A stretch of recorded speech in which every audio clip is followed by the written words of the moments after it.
see it, and we didn't hear it, we just felt it. We get hit with strays in different ways. It's instant pain and it makes no sense. It comes when you least expect it. Life changes. No protection guaranteed today. Farewell to the fair weather. Time creeps on past the secrets among these childlike peers. Interpreted in the countenance of lies. Tether my soul to inherent thoughts sublime. Craft the stairs, blank expressions of fake intentions involved within the social impression. My vest protects me from undetectable accusations meant to inflict my peripheral. Invisible enemies live amongst the classes, assimilated, capturing fragmented attraction. Live my shadows in, claim my sunshine, withdrawn from all immediate mankind. Cause people converse and see that we work with span change to improvise inspiration.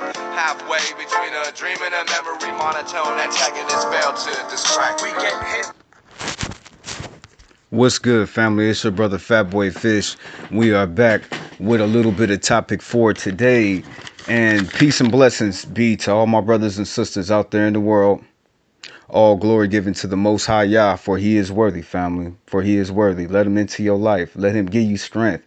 Let him remind you of all his many promises that he has promised to give you while you here. Why you got to be in the duration of your life and fight this amazing fight that you must put up for you and yours. I ask as your brother, take it serious and let him in. Now, yeah, like I said, your brother, we got a little topic for today, and we'll be talking about it. And the reason why I bring up Saul, because as I look at him through his whole life, God sent him different spirits that made him do certain things. And the same spirits that God sent out on Saul is the same spirits that he sent out to this day. Nothing changes with God. And if you think that, oh, I'm a person and I don't have no grandeur like King Saul or all his responsibility, that don't matter. You still a person. You were still born. You still live on the earth. You all these things that God would do to any of them, do to us, anybody. He does these things to anybody. It doesn't really matter who it is. So you're not exempt. Doesn't matter if you believe in God or not. So as I look at Saul, I looked at a person who fell from grace, God standing. So the other thing I would like to use Saul for is to see through his life how you can fall away from God. What things would you really have to do to fall away from God? And so many different people, all the time, family, they fall away from God, and for some reason in their head they still feel that they are in good standing. But if they don't see their own signs that God shows them, they don't believe the people who's around them or the things that they try to do, it don't happen, and they be cursed and they still don't see it, family. So, and you know, your brother, I'm gonna tell you like this, like all the time, even though 2,000 years ago this is how your father was and things that he does, it still applies to this day, family. So look around at your family, look at your friends, look at the people that you say that are really in your life, and I bet you these rules still apply to them too. Everybody. So yeah, family, let's go ahead and get into this. And last week I did too. I wanted to do this one, and it was cocky. You don't want to be too cocky before God's eyes. Arrogant. You do not want to be too arrogant before God's eyes. I can't even say too arrogant. You can't be arrogant at all before God's eyes. So being cocky, sometimes you get caught up, family. You can get caught up, family, and it can times being good and everything is going good, but we kind of slip. We can slip a little bit, and that could be us acting cocky, and we don't want to be cocky at all in front of God. So we got to humble ourselves. We got to always be humble before his eyes, and being humble, that's going to stop us from being too overconfident, because we don't want to be too overconfident. How we going to be overconfident in before God's eyes. But people make that mistake. So many different people make that mistake. And these are people who's trying to get right with the Father. They are family. They're trying to get right with the Father, but sometimes we forget to humble ourselves. And by us not humbling ourselves, we be looking kind of cocky in front of God's eyes, looking kind of arrogant, against the Father, looking too overconfident. So we're gonna have to humble ourselves, family. Now, this would be to my side note, and the Father, he told me to say this, family, to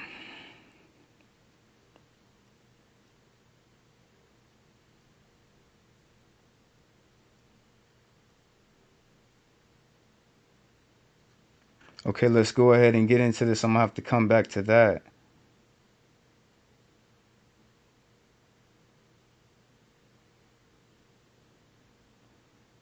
So let's go ahead and get into the Saul's life and how what was his gain to fame? That's what I want to know.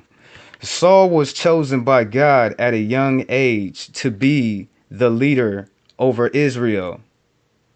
Saul was from the tribe of the Benjamins, from the and he was a Benjamite. Now, so from a young age, okay, family. God told Saul around like 18 years old that he would be the king, but he really didn't become the king until years later when he was in his 30s, because that's when he went into battle. And I guess he became a man to where they looked at him like, "Oh yes, this is the king."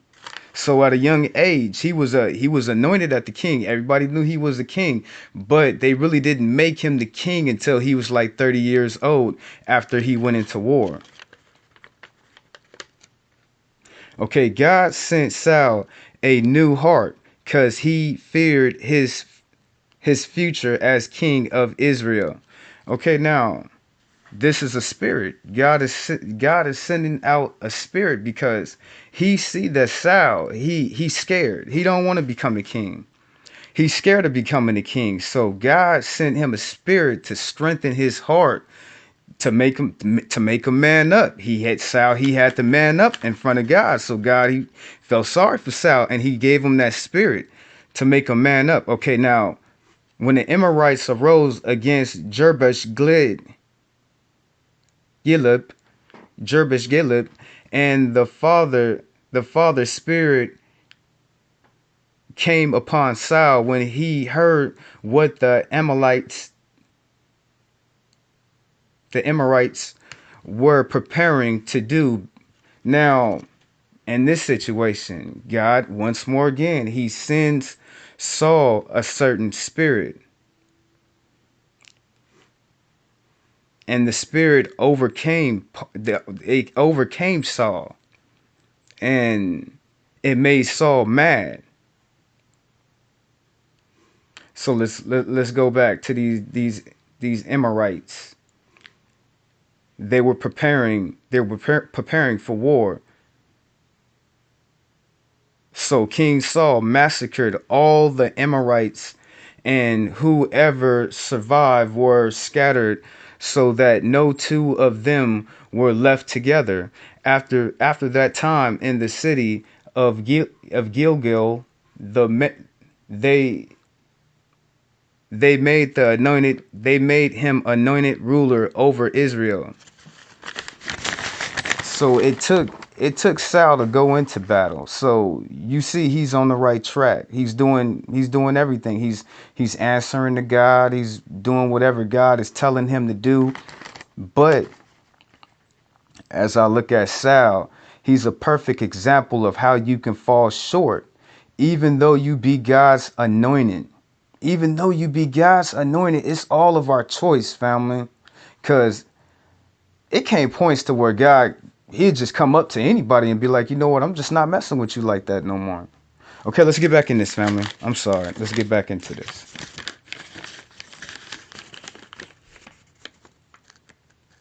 Okay, the Amorites, Saul, he killed him. He really did. He slaughtered them people. He slaughtered them people so much to where you couldn't even find two of them together, hanging around each other, running for their life, family, running for their life. Now the Philistines gathered together to fight against the Hebrew Saul because Saul became impatient, waiting on Samuel to arrive at a set time. So Saul offered a brute offering, and peace offering, and he was not supposed to do so. He was supposed to wait on Samuel to perform the offering of sacrifices. Now, okay, even though this is something real small, he's God anointed. And when God anoints you to do a certain specific thing, he is going to hold you double and triple to whatever it is that you're doing. Now, here goes Saul. He don't want to wait on Samuel. He don't want to wait on Samuel to come do all the sacrifices before they really engage in, before they go into battle, and whatever they doing at that one time, to see if God would even allow them to go into war. So he got big headed and he jumped the gun. And by doing this, that caused him to lose favor with God, because that cost him, because he wasn't willing to follow God's commandment. And whatever God tells us to do, we must do, family. And be patient. Okay, let's keep going, family. When waiting on the Lord, okay. God ordered Saul to kill the Amalekites for their ambush coming out of Egypt. God ordered Saul to destroy all that they had: man, woman, child, animal, possession, um, gold, silver, ox, sheep, camel. God wanted Saul to destroy all the Amalekites utterly, destroy all that they had. So Saul began greedy, and he took what he wanted, him and his men, the best of the spoils of war. So now, in this point in Saul's kingdom, of his rulership, he's being plain out disrespectful to God. Now God told him, and as savage as it sound, that's what he was supposed to do for the disrespect that the Amalekites did to God, our people on our way out of Egypt. God didn't even like that. God was in a position to where he was tallying up his score, and he like, you know what, well, now it's time for them to tally up this score with what they did to us a long time ago. But Saul, he was not supposed to take any of the spoils of war. He wasn't supposed to take no slaves. He wasn't supposed to take no gold, no silver, no livestock. He was supposed to burn everything and kill everything with the sword. Burn everything and kill everything with the sword. Either it be detestable, or some disrespectful object to God. Even that, all of that. You know what I'm saying? All of it. Everything was supposed to go. It wasn't supposed to be nothing standing at all. Saul, he didn't want to do that. That's him openly disrespecting God's commandments by keeping whatever it is that God asked him not to keep. Okay, he was supposed to bring back the king.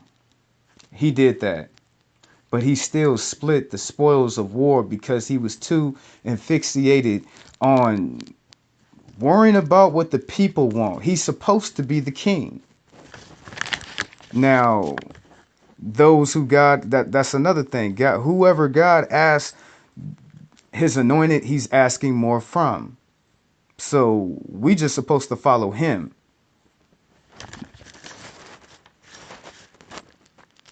Okay, we talked about that. The gold, the ox, the silver. So Saul, he began greedy.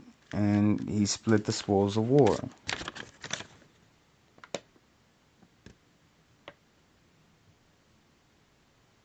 Now, yep, he was made ruler by the age of, I'm thinking like 17. But when he became the king, he ruled over Israel for 42 years.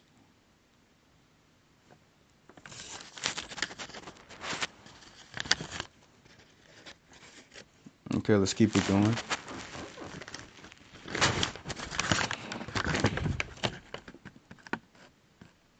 This greatly angered the Most High, and he regretted making Saul king over Israel because Saul is not following God's commandments. For this, God took away his place as king over the people because he feared the people and not God.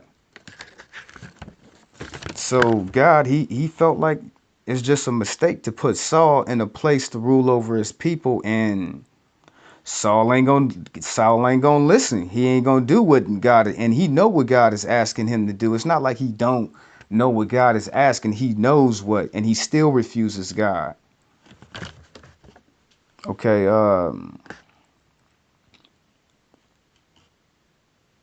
for this God took away his place as king over the people because he feared the people and not God. Who is it better to fear? So Samuel told him, rebellion is as sin, the sin of witchcraft, and stubbornness is as iniquities and adultery. You have rejected God by listening to the people cry and not the comments of the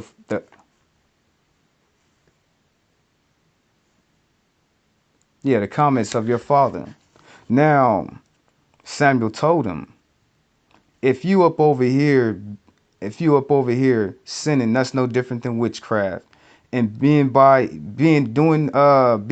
stubborn, having with your stubbornness, that's no different than iniquities to the Father. Your your idolatry. You know what I'm saying? That's you still being disrespectful. He's sitting here telling Samuel all the disrespectful stuff that he doing, and he still don't understand.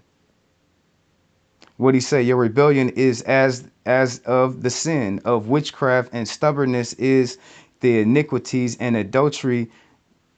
And he started telling him how God is rejecting you now. Okay, let's keep going. He still don't want to really fully submit to what God is asking of from him, what the rules are that he is supposed to follow.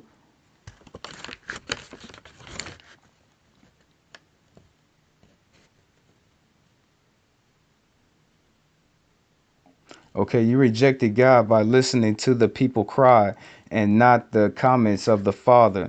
So the Father chose another to rule in the place of Saul's kingdom. Because if Saul would not have done what the Most High was asking, his son and grandson would have ruled in his place. But with Saul,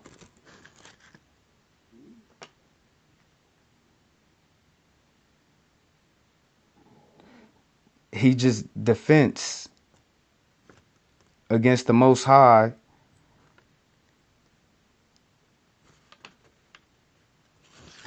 I'm sorry, family. I gotta bring it back to this last line right here. I'm sorry. So the father chose another to rule in the place of Saul's kingdom. Cause if cause if Saul would have done what the Most High asked, his son and grandson would have ruled in his place. But Saul defense against the Most High. Now, what I'm saying right here is, if Saul would have followed what everything that God told him to do, his kids would have been like him, and his grandkids would have did the same thing that Saul did by respecting God, but Saul wasn't respecting God. So for this point that made God curse him and take away his kingdom, he took away the kingdom and gave it to somebody anew.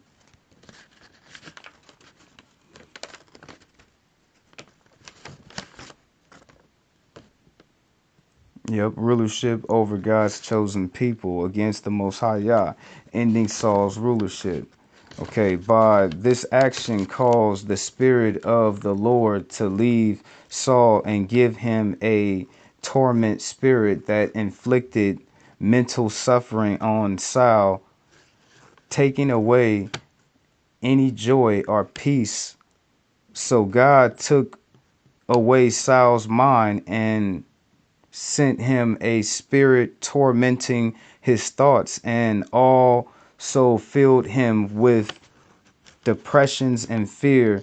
So at different points of the day, the Most High Yah would send this spirit to torment and plague Saul for his disobedience and by judgments he has made as ruler. Man, that's some scary stuff, family. It is, family. It is, because you would think that God don't do people like this, and he does, family. He really does. And I don't care what drug that person take, it's still not going to take away God messing with them. And he's still going to do the same thing. Now, look what happened to Saul. God sent Saul a spirit that torments him to the point to where he having mental breakdowns. Family, let's go back to what was said. Mental suffering, a tormenting spirit that inflicted him mentally suffering and taking away any joy or peace. So Saul, he didn't have no joy, he didn't have no peace, because God sent him the spirit. And when I say spirit, how would you take that? How would you picture that to what you would comprehend of being something that you can recognize with? But just know it, that this joy and peace. Now, it's not going to be a spirit that he couldn't see. It's a mental. God is getting in this man's head. He's getting in his head. Do you understand that things are different now? This is not something that somebody can take some pills for or talk to a therapist. You got God sending different people tormenting spirits that torment them in their life all the time. God he get tired of just looking at you. He just send down the spirit, and it's just gonna torment you and torment you and torment you. And you going in crazy. Because look at Saul. He don't have no joy, or he don't have no peace at all. Okay, so God took away Saul's mind, his whole mind. So think about how your mind is. Think about how you think.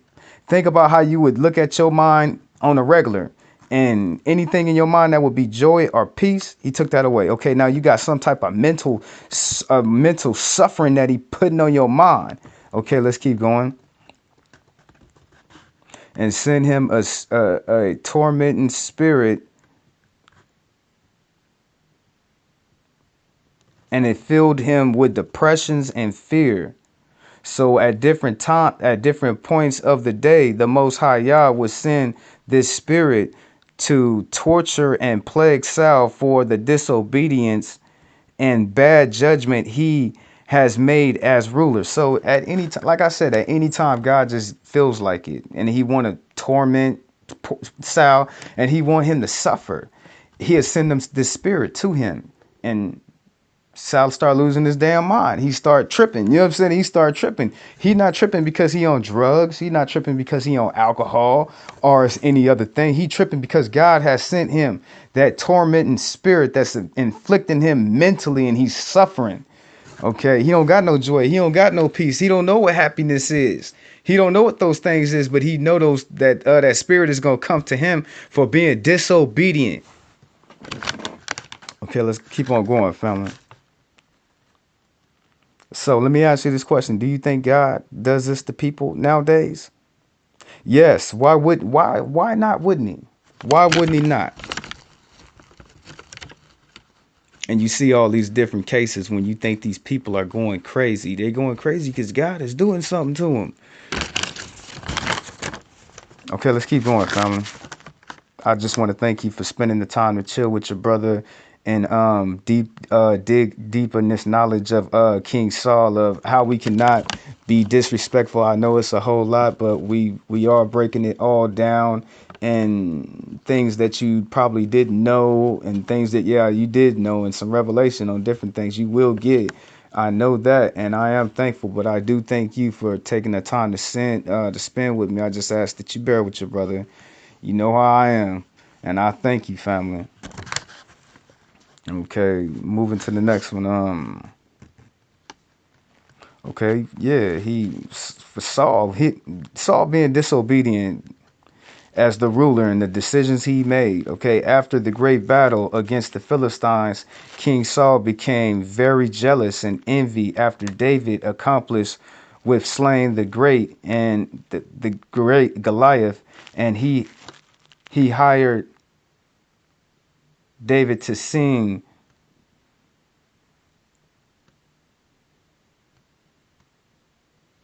I'm sorry, family. Okay, after David killed Goliath, he hired David to sing in joy, giving glory. Oh, the people, I'm sorry, the people started singing songs of giving glory to David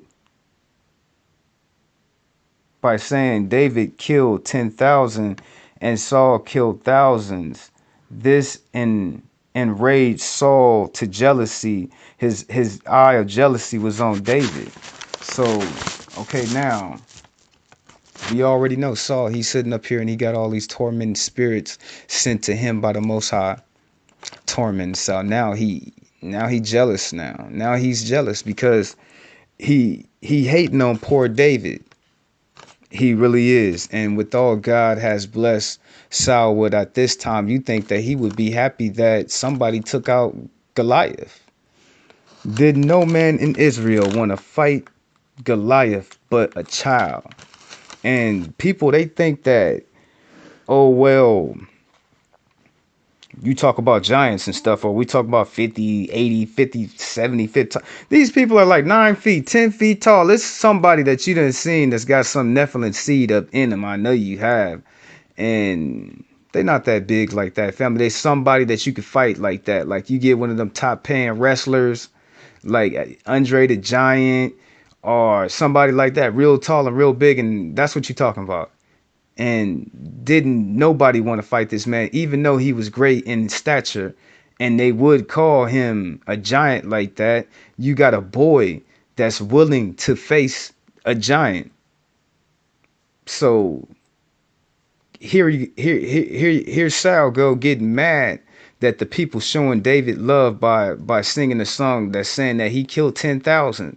Don't he got the right to kill 10,000, family? He killed a giant, and did nobody want to get up to Goliath like that? But David, come on now, show me somebody. You can't show me not one person. But that made Saul arise to anger and jealousy. Okay, let's keep it going, family.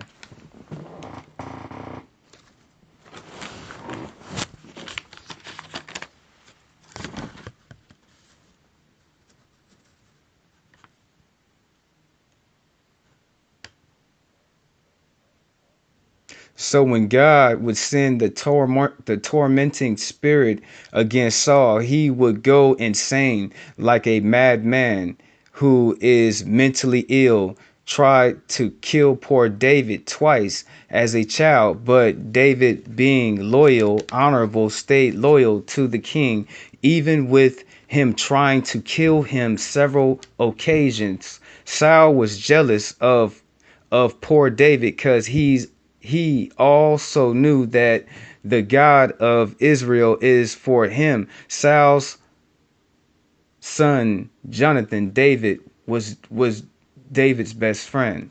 So let me stop right there, family. So you got David, and he's still loyal to Saul at a young age.